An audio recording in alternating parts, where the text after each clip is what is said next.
Bene data nshuti z'umusaraba muriko murakurikirana kino kiganiro inkomeza amasengesho ndabaramukije mu izina ry'umwami wacu Yesu Kristo. Je ndakibagezaho ni Pastor Das Ntahiraja nkabandongo ishengero Église de Repentance et de Repentance Jésus Christ rikorera mu Cyarama bahita ku masengero abiri. Ndabashimiye mwese rero muriko muradukurikirana bari mu gihugu cy'u Burundi, bari mu ntara zitandukanye, abari mu bihugu bitandukanye, mwese turabaramukije mu izina ry'umwami wacu Yesu Kristo. Turabashimiye mwese rero mukomeje kugenda mukurikirana biganiro bica kuri Buja FM, mbagezaho ibiganiro kuva ku munsi wa kane saa 9 y'ijoro tuba turi kuri Buja FM kugeza saa 11, ku munsi wa gatandatu ni saa 9 naho nyene y'ijoro kugeza saa 11, ku munsi w'Imana ni saa 2 y'ijoro kugeza isaha 3. Harabahora batwumva rero batatubona, akandi ko kajyo keza kutubona cyane no kutumenya. Mana data wa twese iduhane umugisha kuno kwezi kwa 11 kwa twagutaziriye, ukwezi kumugisha, ukwezi kudasanzwe, kwezi ko kwihana ibyaha, ukwezi ko kwiyegereza Imana, ukwezi ko kurondera ubumwe hagati yawe n'Imana. Imbere yuko nifuje ko tubaganiza amajambo y'Imana, ariko tubanje gusenga gato. Mana mu izina rya Yesu, reka umuntu wese agiye kudukurikirana agira umugisha, kandi aya majambo agira hamuvanye n'ahamugejeje mu izina rya Kristo Yesu, amen. Reka dusome ijambo kumbure rigufi rigomba kudufasha muri kano kanya gato tugiye gufata tuganira. Reka turisome mu Itanguriro ibice 19 ku murongo waho wa 17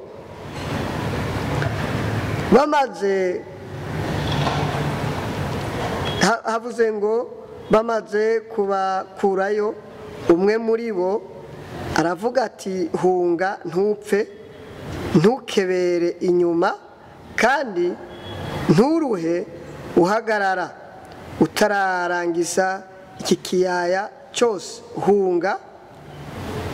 hungira kururiya musozi woye kuranduka. Imana ishimwe cyane. Abantu tumaze iminsi tuganira twaravuganye ngo hari itandukaniro ryo guhunga n'itandukaniro ryo kwimuka. Nagomba mvugane n'abantu babiri, wimutse n'uwahunze. Ubundi umuntu akijijwe neza ameze nk'umuntu yahunze.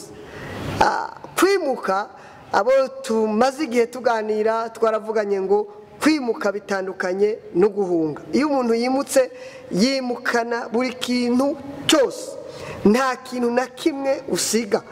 Ikintu gito tubona ni umukubuzo, ni ifurusheti, ni umudahara. Icyo umuntu yimutse nta kintu na kimwe asiga, ariko umuntu ahunze asiga byose. Nagira mvuga rero na bene data bakijijwe bariko badukurikirana, mbega warimutse cyanke warahunze? Reka ndakwibutse ko abazobona ubwami bw'Imana ari abantu bahunze. Umuntu ahunze nta kintu atwara, umuntu ahunze ntawasezera. Guhunga nyine no guhunga nyine. Haleluya.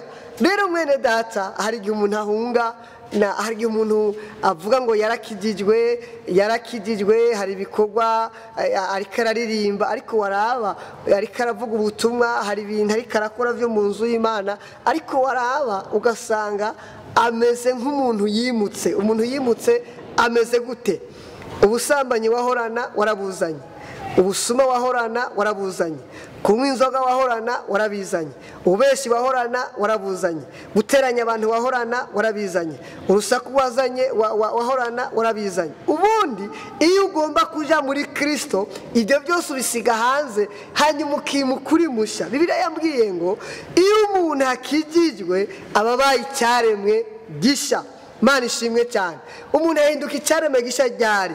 Iyo yasize bya bintu byose, ibyo byose tudondaguye n'ibindi tutabashe kudondagura, kuko ni byinshi, iby'intege nke ni byinshi. Hari umuntu avuga ngo ko nahebye ubusambanyi mu ijuru nzojayo, ko ntakinywa inzoga mu ijuru nzojayo. Oya, ni byose.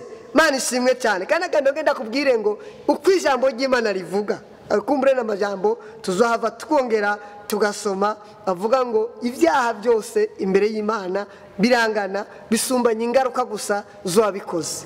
Imana tugire neza cyane, birasumbanya ingaruka iyo wabikoze, ariko ikintu cyose gikubuza kuba kuzoja mu bwami bw'Imana byari byiza kucirinda. Imana ibahezagiye. Muri Repentance rero mu Cyarama turiko twiyeza, turi umwanya wo kwiyeza, kandi nawe uri kuradukurikirana byari byiza ko wiyeza, byari byiza ko witunganya ku kwezi kwa 11 kurangiza witunganije akamwe nako wibagiye ukagaruka, kuko muri kino genda kubwire ngo Yesu ari hafi. Ntawuze umunsi n'isaha, ntateguza umunsi umwe uzumva inzambi ivuze.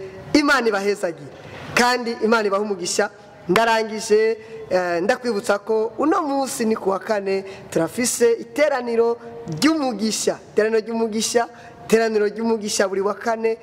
Uyu munsi kwa 3 mumbabarire, umunsi wa 3 badufise iteraniro ry'umugisha rwanje na adoration n'amasengesho adasanzwe, no ku munsi wa 6 isaha 3 tudufise amasengesho adasanzwe kugera isaha 8.